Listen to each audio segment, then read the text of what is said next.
You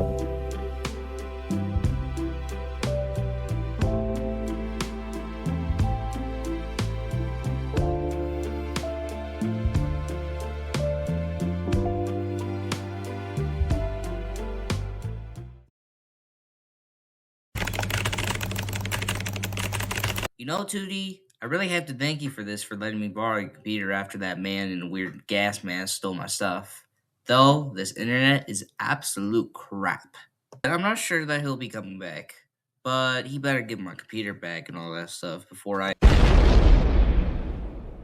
Hello, it is I, the boogeyman, back again. Not you again. What do you want? I want you to know I stole your computer device for a reason. I checked through your channel and went back to your last Gorillaz album review. Oh god, has it really been that long? 2 months? And what's today? What? February 26th! Tomorrow the Mountain album releases! Oh my god, I really have been taking a break from it. Okay, fine.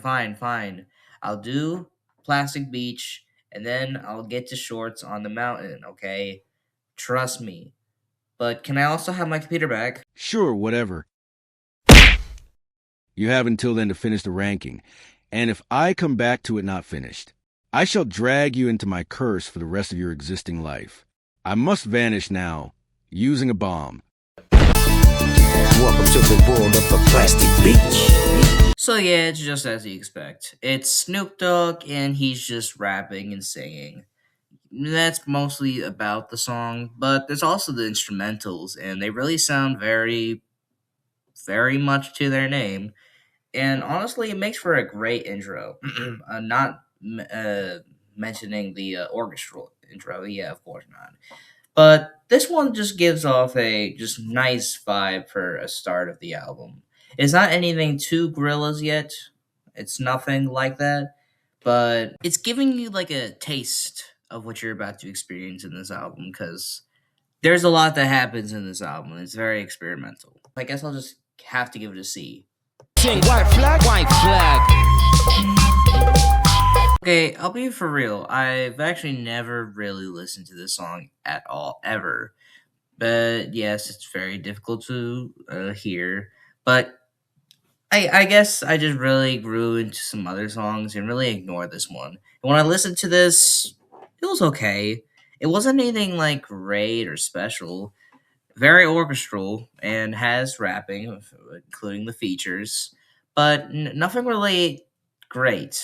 I wouldn't call this amazing, but it's still good. I respect it at least. I will say the instrumentals are quite good, though. I'll admit it. But so far, these two songs have been very orchestral, and well, I guess we'll see it through on the album. I guess.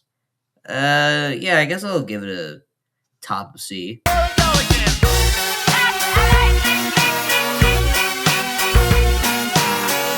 Okay, this is obviously a Gorillaz classic.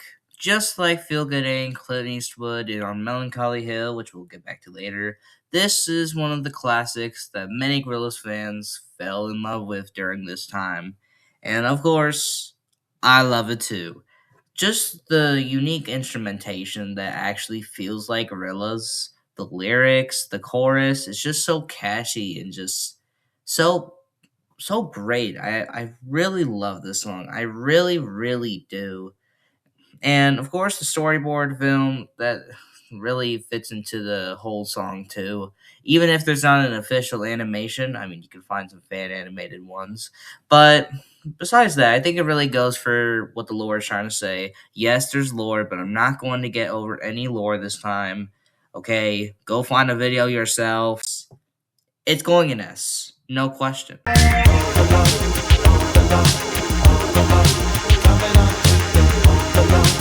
Here we are at Stylo, a very catchy like song with a lot of different elements of instruments and singing wise.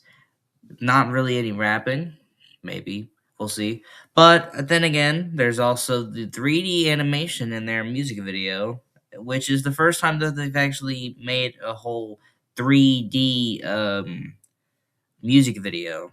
They've actually used this a little bit more times during the Plastic Beach era and used it on and on and on, and eventually they just stopped using it. I mean, until they got to the Song Machine album, which they actually used the 2D animation again for a while and then went back to it in the Cracker Island. But overall, the song is pretty good. Not bad, pretty nice, pretty cool. I'm giving it a A. Super fast, I come in last, but just in time for breakfast. Now we have Super Fast Jellyfish. I absolutely love this one, and a lot of other Gorillaz fans absolutely love this one too. It's very fun, it's very catchy, and I just love these little jellyfish critters. I don't know what they're about, but they look cool at least.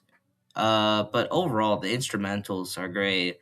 I love how fun it tries to make it, and the intro really makes it sound like a old cartoon like commercial you would watch, which I find it very neat that they added that.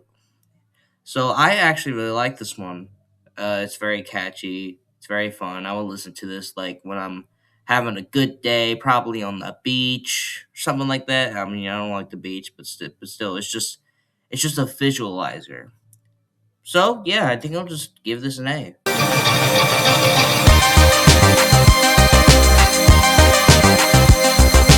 Boy, oh boy, you sure me like some Empire Ants. I hope I said that right. But anyways, this is a very, very great song. I just love how gentle and soothing the beginning is, and then it works up to a very climatic and just big moment where the banana. I just absolutely love it. That's how I love song structures. They need to have a big climax to their song, especially for songs like Empire Ants. I love the vocals, I love the instrumentals. It's just, I just love it. Absolutely amazing song. It could be better than Rhinestone Eyes, but almost. So I'll have to give this at least an S.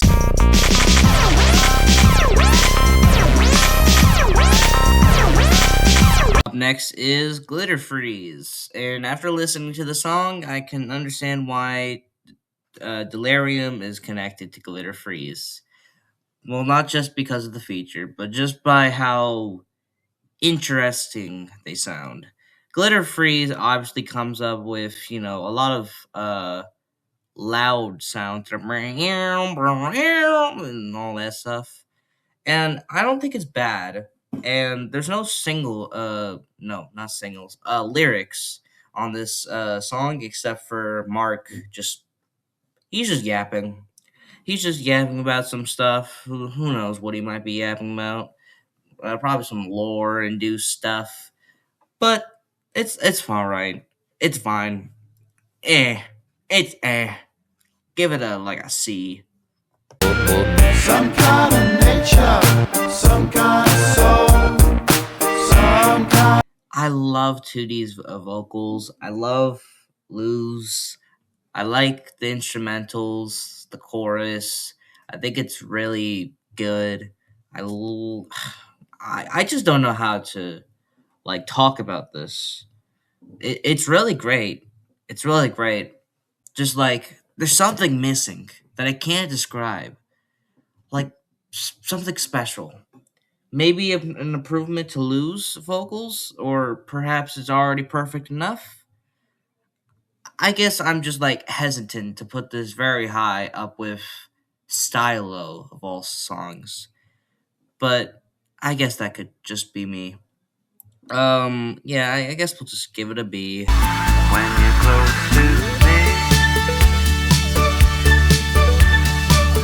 However, we finally make it to the most memorable and classic Gorilla songs ever. Close to Feel Good Inc. and Clint Eastwood, we have On Melancholy Hill. It's just the most memorable song because like it's so good. It's so peaceful. It's so nice. The instruments they're so like there's no words to describe it. The lyrics are great, they're nice, they're sweet, and of course, there's the popular "When You're Close to Me" trend, that you'll probably see in shorts if you ever look up on Melancholy Hill. Definitely, for sure.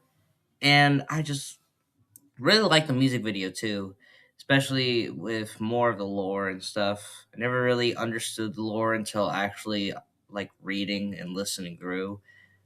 And also, it includes all of their features in the album. Of course, that's why you see Snoop Dogg, and that's why you see Mark. That's why you see Lou. That's why you see all of them, and all that stuff. And I think that's a sweet notice to think about. But overall, it's an S.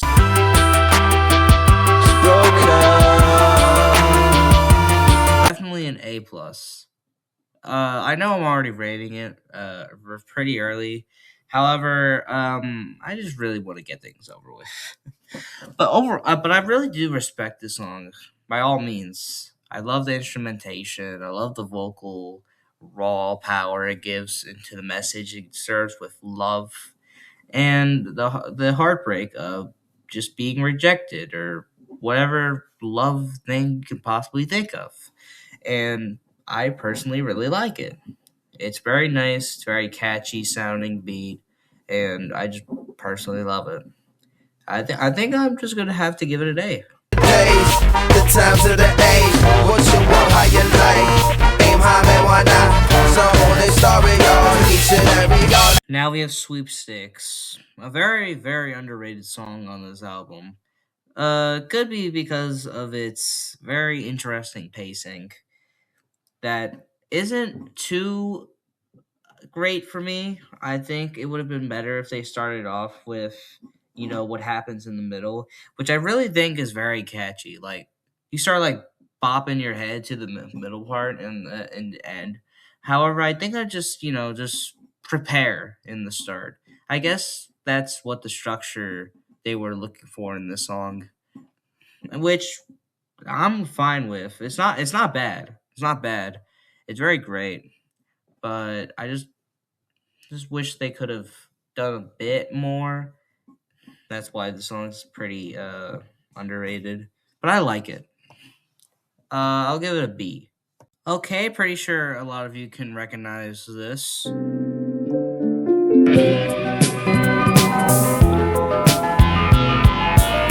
So yeah, this one was basically used back then as some sort of meme and stuff, and used it for like very crazy things, and it was just very funny.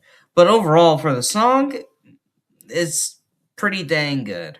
It's basically everything, most of everything you've experienced for this album, especially like Empire Ants or Rhinestone Eyes mixed into one practically. And this one's just very like cool. I like the sound of it. It has some sort of lyric relation with some sort of nature, which I really like, and it makes sense for the self-titled track song on this album. I like it. I think I'll give it. I guess I'll give it top of B. And I locked the door. I watched the colored animals. To Binge, which is the song that I actually used in the start of my video for the intro and all that stuff.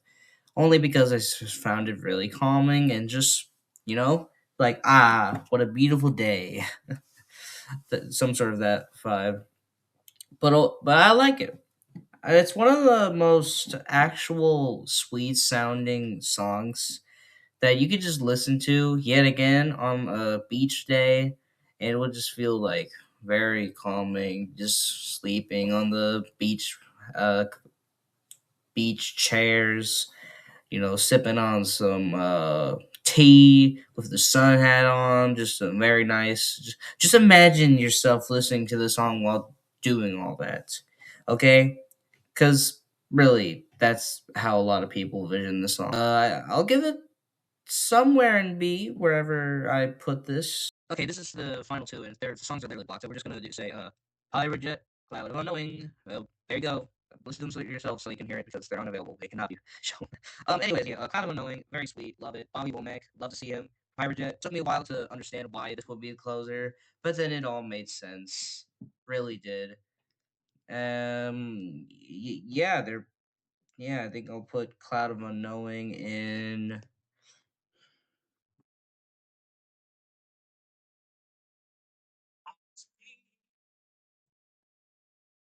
B, and I'll give Pirate Jet its well deserved A.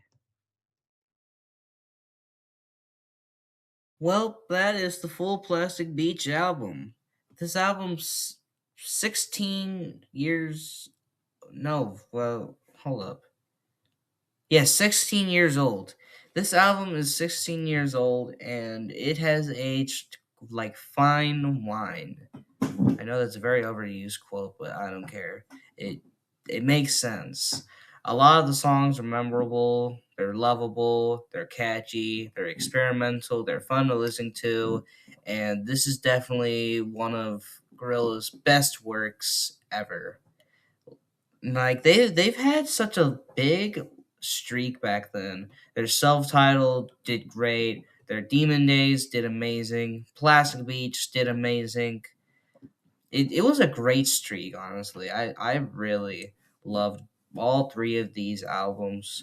And I can't wait to get to the next era of Gorillaz, where they shifted to a more pop experimental shift with all their stuff, especially bringing in more collabs that we see today.